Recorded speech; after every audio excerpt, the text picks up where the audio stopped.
Class study with Rahul YouTube channel पर आपका स्वागत है।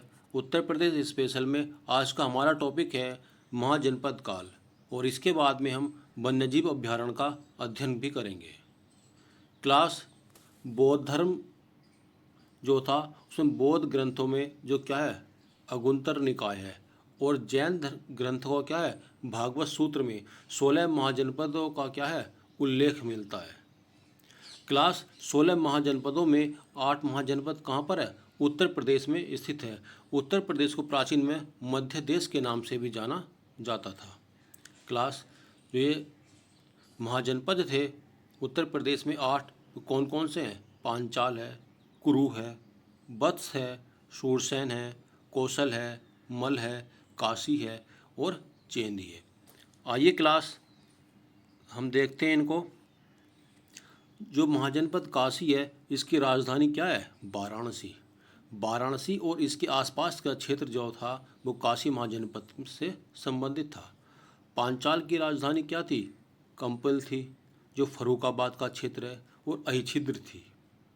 फर्रुखाबाद बरेली के आसपास का क्षेत्र जो पांचाल महाजनपद में आता था। कुरु की बात करते हैं, इसकी राजधानी इंद्रप्रस्थ है यानी आज का दिल्ली। मेरठ दिल्ली के आसपास का क्षेत्र को कुरु महाजनपद के नाम से जाना जाता था। क्लास कौशल महाजनपद की बात करते हैं तो इसकी राजधानी साकेत और श्रावस्ती अवध का क्षेत्र कौशल महाजनपद के अंदर आता था। जो मल था इसकी कोषावती इसकी राजधानी थी। कोषावती देवरिया बस्ती गोरखपुर के आसपास का क्षेत्र मल गणराज्य में आता था यानी मल महाजनपद में आता था। जो चेंदी महाजनपद था इसकी राजधानी क्या थी? शक्तिमती थी। बादा का क्षेत्र इसमें आता था। वत्स जो महाजनपद था इसकी राजधानी क्या थी? कौशाम्बी। संपूर्ण प्रयागराज के आसपास का क्षेत्र। और सूरसेन की जो राजधानी थी क्या थी? मथुरा थी। मथुरा का क्षेत्र इसके अंदर आता था। आइए क्लास आगे बात करते हैं मगध साम्राज्य। मगध साम्राज्य जो था क्लास पटना और गया जनपदों के मध्य का क्षेत्र था मगध साम्राज्य। क्लास प्राचीन काल में मगध साम्राज्य जो था सबसे शक्तिशाली राज्यों में से एक था। आगे देखते हैं। जो मगध साम्राज्य था उसमें क्या था? सबसे पहले हर्यक वंश आया, शिशुनाग वंश आया, नंद वंश आया, मौर्य वंश के शासकों ने शासन किया था। मगध साम्राज्य में हर्यक वंश, शिशुनाग वंश, नंद वंश और मौर्य वंश के शासकों ने क्या किया था? शासन किया था। मगध साम्राज्य के अगर बात करते हैं इसकी स्थापना, जो वास्तविक स्थापना किसने की थी? हर्यक वंश के बिंबिसार को माना जाता है। मगध साम्राज्य की स्थापना हर्यक वंश के बिंबिसार ने की थी। क्लास बिंबिसार और बिंदुसार से आपको कंफ्यूज नहीं होना है। अगर हम बिंदु की बात करते वो मौर्य वंश में था, तो हर्यक वंश की स्थापना किसने की थी? बिंबिसार ने की थी। बिंबिसार का पुत्र कौन था? अजातशत्रु। बिहार के साथ साथ लगभग आधे उत्तर प्रदेश पर आधिपत्य स्थापित कर लिया गया था। अजातशत्रु के द्वारा इस पर उत्तर प्रदेश के आधे पर क्या कर लिया था? आधिपत्य स्थापित कर लिया गया था। आगे कर बात करते क्लास जो मगध साम्राज्य का था इसमें सबसे शक्तिशाली कौन था? नंद वंश था। ये इसकी स्थापना किसने की थी? महापद्मानंद ने की थी। धनानंद के समय सिकंदर ने 326 ईस्वी पर आक्रमण किया था यानी 326 ईसा पूर्व आक्रमण किया था। ये वेरी इंपॉर्टेंट क्वेश्चन है क्लास। धनानंद के समय सिकंदर ने भारत पर 326 ईसा पूर्व आक्रमण किया था। कई बार क्वेश्चन पूछा गया था सिकंदर ने भारत पर आक्रमण कब किया था? तो 326 ईसा पूर्व किया गया था। आगे बात करते क्लास मौर्य साम्राज्य की बात करते हैं। तो मौर्य साम्राज्य का जो संस्थापक था वो चंद्रगुप्त मौर्य था। 322 ईसा पूर्व में मगध राज्य में की गई थी। मौर्य वंश की स्थापना चंद्रगुप्त मौर्य ने 322 ईसा पूर्व की थी। चंद्रगुप्त मौर्य के बाद ये बिंदुसार कौन था? ये गद्दी पर बैठा था। सबसे पहले चंद्रगुप्त मौर्य आया, उसके बाद बिंदुसार आया उसके बाद कौन आया था? अशोक आया था। इस क्रम को याद रखना है। मौर्य साम्राज्य में कौन था? चंद्रगुप्त मौर्य था, बिंदुसार था और अशोक था। बिंबिसार किससे संबंधित था? बिंबिसार था हर्यक वंश से संबंधित था। तो बिंदुसार और बिंबिसार में आपको कंफ्यूज नहीं होना है क्लास। आगे बात करते हैं। जो अशोक का इतिहास की बात करते हैं, इसके जो अभिलेख थे, वर्तमान में 40 अभिलेख प्राप्त हुए हैं। उत्तर प्रदेश में प्राप्त होने वाले जो अभिलेख हैं वो क्लास इस तरह से हैं। सबसे पहले आप देख सकते हैं, यह रोरा अभिलेख कहाँ पर है? मिर्जापुर में है। टोपरा अभिलेख कहाँ पर है? सहारनपुर में था। क्लास ये स्तंभ लेख था। मेरठ में क्या है क्लास? ये स्तंभ लेख है। कौशाम्बी प्रयागराज में ये भी एक क्या है? स्तंभ लेख है। और सारनाथ का क्या है क्लास? ये लघु स्तंभ लेख है। लघु स्तंभ लेख अहरोरा और सारनाथ का, अहरोरा और सारनाथ का क्या है क्लास? ये लघु स्तंभ लेख है। बाकी सब क्या थे? ये टोपरा, मेरठ और कौशाम्बी के ये स्तंभ लेख थे। क्लास जो सारनाथ स्तंभ लेख है, यहाँ पर क्या हुआ? सिंह की आकृति को भारत सरकार ने राज्य के चिन्ह स्वीकार किया है। सारनाथ स्तंभ लेख से भारत सरकार ने जो सिंह की आकृति है उसको राज्य के चिन्ह स्वीकार किया गया है। आगे, अशोक काल की जो पाषाण कलाकृतियाँ और लेख थे, ये चुनार मिर्जापुर के बलुआ पत्थर से बने हुए थे। अशोक काल के जो कलाकृतियाँ और लेख थे वो चुनार के जो मिर्जापुर में बलुआ पत्थर था उसके बने हुए थे। क्लास वेरी वेरी इंपॉर्टेंट है ये।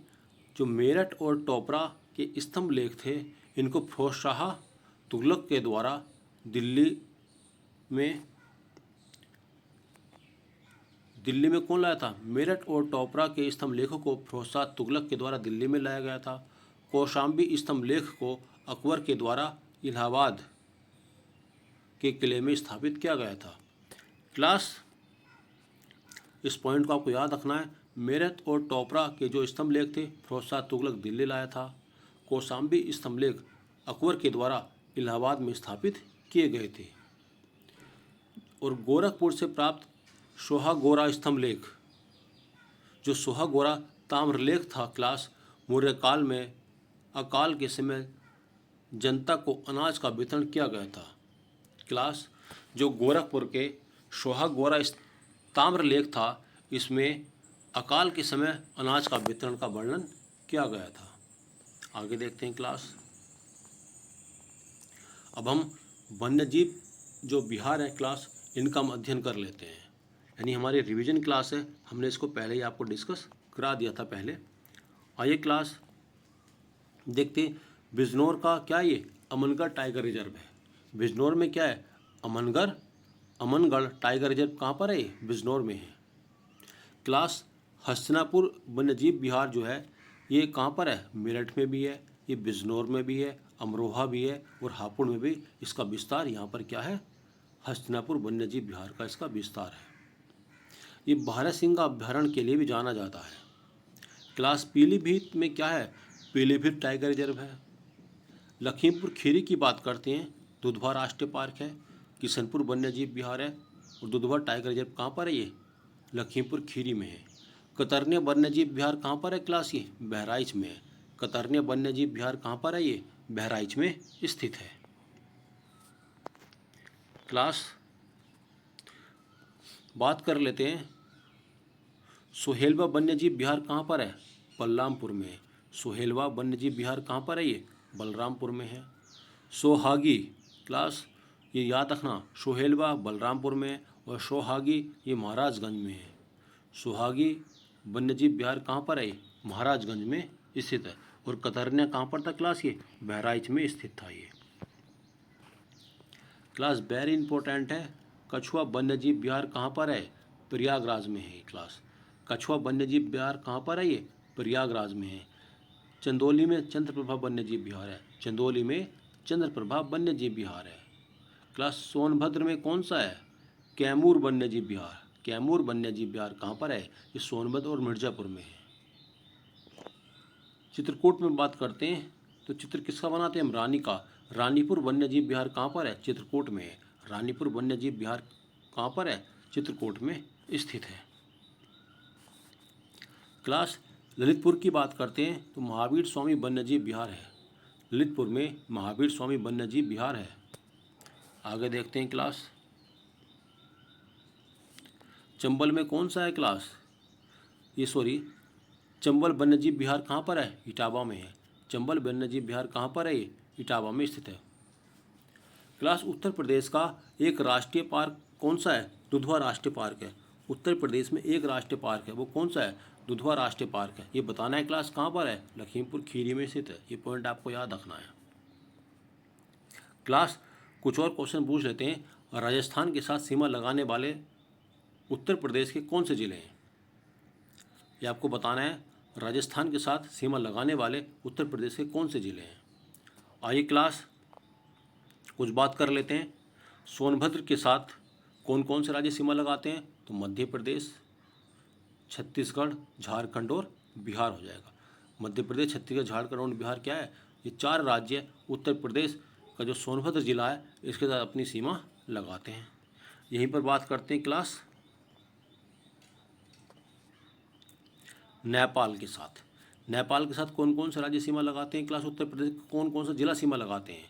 तो नेपाल के साथ पीलीभीत, लखीमपुर खीरी, बहराइच, श्रावस्ती, बलरामपुर, सिद्धार्थनगर और महाराजगंज, ये नेपाल देश के साथ अपनी सीमा लगाते हैं। ये जिले उत्तर प्रदेश के। वहीं पर बात करते हैं क्लास उत्तराखंड की। क्लास उत्तराखंड के साथ सहारनपुर, मुरादाबाद, बिजनौर, मुरादाबाद, रामपुर, बरेली और पीलीभीत हो जाएगा। क्लास ये किसके साथ अपनी सीमा लगाते हैं जिले? उत्तराखंड के साथ सहारनपुर, मुजफ्फरनगर, बिजनौर, मुरादाबाद, रामपुर, बरेली और पीलीभीत, ये सभी ज़िले उत्तराखंड के साथ अपनी सीमा लगाते हैं। उत्तराखंड को बताना है क्लास कब उत्तर प्रदेश से अलग किया गया था और उत्तराखंड में कितने ज़िले हैं। क्लास यह वीडियो आपको पसंद आती है तो वीडियो को लाइक कीजिए, सब्सक्राइब कीजिए और शेयर कीजिए।